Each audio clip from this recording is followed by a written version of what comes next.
بسم اللہ الرحمن الرحیم۔ السلام علیکم۔ امید ہے تمام دوست خیریت سے ہوں گے۔ پیارے دوستو، آج ہم بات کرنے والے ہیں جنات کے سائنسی تجزیے کے بارے میں۔ جنات اللہ کی مخلوق ہے، یہ ہمارا یقین ہے۔ وہ آگ سے پیدا کیے گئے، ان میں شیاطین اور نیک صفت بھی موجود ہیں۔ اس پر بہت کچھ لکھا جا چکا ہے۔ کیا وہ ہمارے درمیان موجود ہیں؟ اور زیادہ اہم سوال یہ ہے کہ ہم انہیں دیکھ کیوں نہیں سکتے؟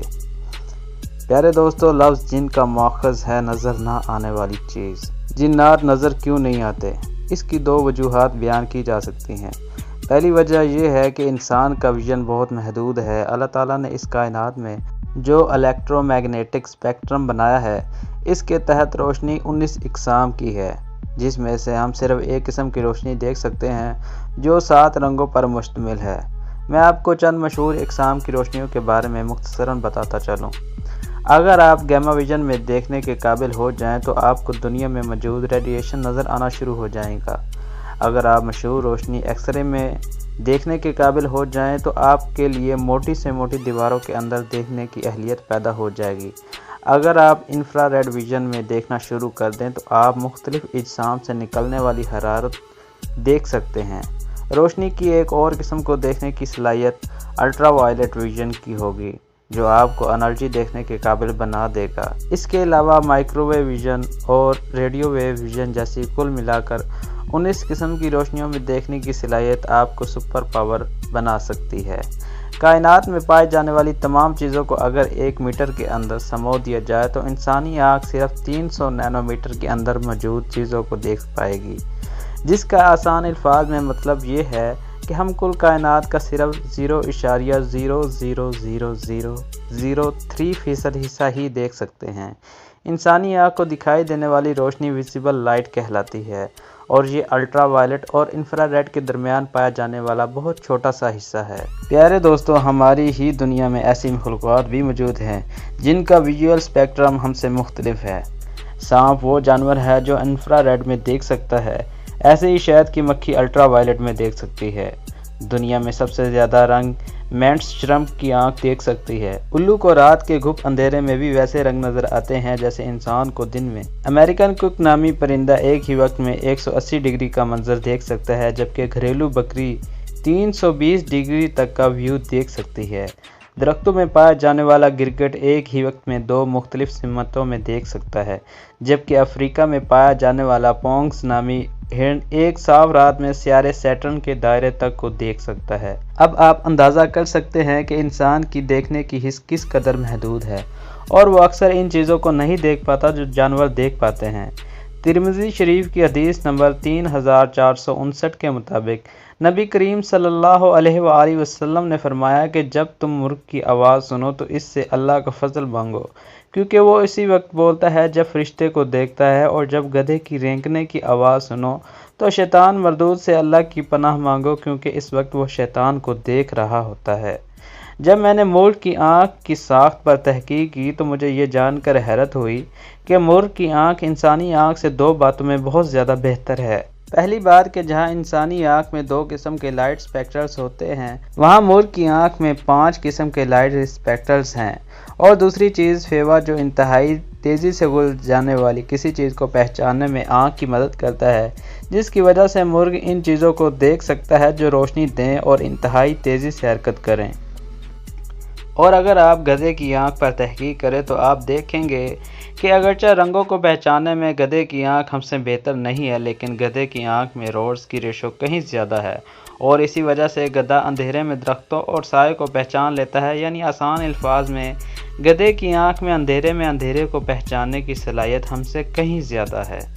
البتہ انسان کے سننے کی حس اس کی دیکھنے کی حس سے بہتر ہے، اگرچہ دوسرے جانوروں کے مقابلے میں پھر بھی کم ہے۔ مثال کے طور پر کچھ جانوروں کے سننے کی ہرٹز 16 ہرٹز سے لے کر 45,000 ہرٹز تک ہے، اور انسان کی اس سے تقریباً آدھی یعنی 20 ہرٹز سے لے کر 20,000 ہرٹز تک، اور شاید اس لیے جو لوگ جنات کے ساتھ ہوئے واقعات رپورٹ کرتے ہیں وہ دیکھنے کے بجائے سرگوشیوں کا زیادہ ذکر کرتے ہیں۔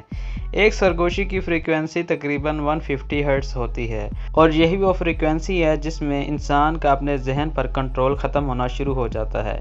اس کی واضح مثال ASMR تھراپی ہے، جس میں 100 ہرٹز کی سرگوشیوں سے آپ کے ذہن کو ریلیکس کیا جاتا ہے۔ سن 1803 میں ڈالٹن نامی سائنسدان نے ایک تھیوری پیش کی تھی کہ کسی مادے کی سب سے چھوٹی اور نہ نظر آنے والی کوئی اکائی موجود ہوگی، اور ڈالٹن نے اس اکائی کو ایٹم کا نام دیا۔ اس بات کے بعد 100 سال گزرے جب تھامسن نامی سائنسدان نے ایٹم کے گرد مزید چھوٹے ذرات کی نشاندہی کی جنہیں الیکٹرانز کا نام دیا گیا۔ پھر 60 سال بعد ردرفورڈ نے ایٹم کے نیوکلس کا اندازہ لگایا۔ صرف 2 سال بعد بوہر نامی سائنسدان نے بتایا کہ الیکٹرانز ایٹم کے گرد گھومتے ہیں، اور 10 سال بعد 1926 میں شورنگر نامی سائنسدان نے ایٹم کے اندر بھی مختلف اقسام کی انرجی کے بادلوں کو دریافت کیا۔ جو چیز 200 سال پہلے ایک تھیوری تھی، آج وہ ایک حقیقت ہے، اور آج ہم سب ایٹم کی ساخت سے واقف ہیں، حالانکہ اسے دیکھ پانا آنکھ کے لیے آج بھی ممکن نہیں۔ ایسی ہی ایک تھیوری 1960 میں پیش کی گئی جسے اسٹرینتھ تھیوری کہتے ہیں۔ اس کی ڈیٹیلز بتانے سے پہلے میں ایک بات کی وضاحت کرنا ضروری سمجھتا ہوں کہ انسان کی حرکت آگے اور پیچھے، دائیں اور بائیں، اوپر اور نیچے ہونا ممکن ہے، جسے 3 ڈائمنشنز یا 3D کہتے ہیں۔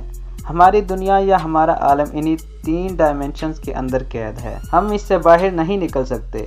لیکن اسٹرینتھ تھیوری کے مطابق مزید 11 ڈائمنشنز موجود ہیں۔ میں ان 11 کی 11 ڈائمنشن میں ممکن ہو سکنے والی باتیں بتاؤں گا۔ اگر آپ پہلی ڈائمنشن میں ہیں تو آپ آگے اور پیچھے ہی حرکت کر سکیں گے۔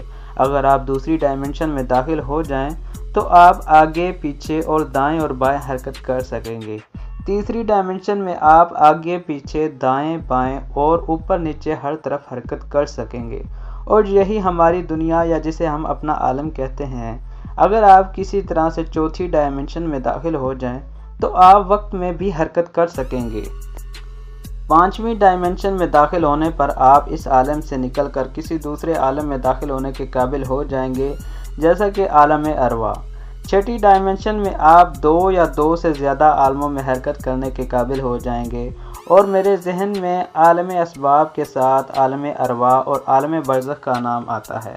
7ویں ڈائمنشن آپ کو اس قابل بنا دے گی کہ اس عالم میں بھی جا سکیں گے جو کائنات کی تخلیق سے پہلے یعنی بگ بینگ سے بھی پہلے کا تھا۔ 8ویں ڈائمنشن آپ کو تخلیق سے پہلے کی بھی مختلف عالموں میں لے جانے کے قابل ہوگی۔ 9ویں ڈائمنشن ایسے عالموں کا سیٹ ہوگا جن میں سے ہر عالم میں فزکس کے قوانین ایک دوسرے سے مکمل مختلف ہوں گے۔ ممکن ہے کہ وہاں کا ایک دن ہمارے 50,000 سال کے برابر ہو۔ اور آخری اور 10ویں ڈائمنشن، اس میں آپ جو بھی تصور کر سکتے ہیں، جو بھی سوچ سکتے ہیں اور جو بھی آپ کے خیال میں گزر سکتا ہے، اس ڈائمنشن میں وہ سب کچھ ممکن ہوگا۔ اور میری ذاتی رائے کے مطابق جنت شاید اسی ڈائمنشن سے بھی ایک درجہ آگے کی جگہ ہے، کیونکہ حدیث قدسی میں آتا ہے کہ جنت میں میرے بندے کو وہ کچھ میسر ہوگا جس کے بارے میں نہ کبھی کسی آنکھ نے دیکھا، نہ کبھی کان نے سنا، نہ اس کے بارے میں سنا، اور نہ کبھی کسی دل میں اس کا خیال گزرا۔ اور دوسری جگہ یہ بھی آتا ہے کہ میرا بندہ وہاں جس چیز کی بھی خواہش کرے گا وہ اس کے سامنے موجود ہوگی۔ بالیقین جنات ہم سے اوپر کی ڈائمنشن کے بینگز ہیں، اور یہ وہ دوسری سائنٹیفک وجہ ہے جس کی بنا پر ہم انہیں نہیں دیکھ سکتے۔ ان 10 ڈائمنشنز کے بارے میں جاننے کے بعد آپ یہ سمجھ سکتے ہیں کہ جنات کے بارے میں قرآن ہمیں ایسا کیوں کہتا ہے کہ وہ تمہیں وہاں سے دیکھتے ہیں جہاں سے تم انہیں نہیں دیکھ سکتے، یا پھر عفریت اتنی تیزی سے سفر کیسے کر سکتی ہے، جیسے سورۃ سبا میں ذکر ہے کہ ایک عفریت نے حضرت سلیمان علیہ السلام کے سامنے ملکہ بلقیس کا تخت لانے کا دعویٰ کیا تھا، یا پھر کشش ثقل ان پر اثر انداز کیوں نہیں ہوئی اور وہ اڑتے پھرتے ہیں، یا پھر کئی دوسرے سوالات جیسے عالم برزخ جہاں روحیں جاتی ہیں، یا عالم ارواح جہاں سے تخلیق سے پہلے اللہ تعالیٰ نے تمام ارواح سے عہد لیا تھا کہ تم کسی اور کی عبادت نہیں کرو گے، اور سب نے ہوش میں اقرار کیا تھا۔ قیامت کے روز دن کیسے مختلف ہوگا، یا شہداء کی زندگی کس عالم میں ممکن ہے، ان تمام عالموں یعنی عالم برزخ، عالم ارواح یا عالم جنات کے بارے میں تحقیقی طور پر سوچنا ایک بات ہے، لیکن جس چیز نے ذاتی طور پر میرے دل کو چھوا وہ سورۃ فاتحہ کی ابتدائی آیت الحمدللہ رب العالمین۔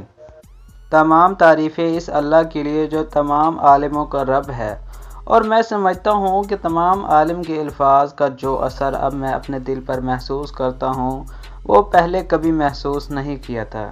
آخر میں دعا ہے کہ اللہ تعالی ہمیں یہ سب سمجھنے کی صلاحیت عطا کرے۔ امید ہے کہ آپ کو یہ ویڈیو اچھی لگی ہوگی، تو ملتے ہیں ہم اپنی اگلی ویڈیو میں انشاءاللہ، تب تک کے لیے اللہ حافظ۔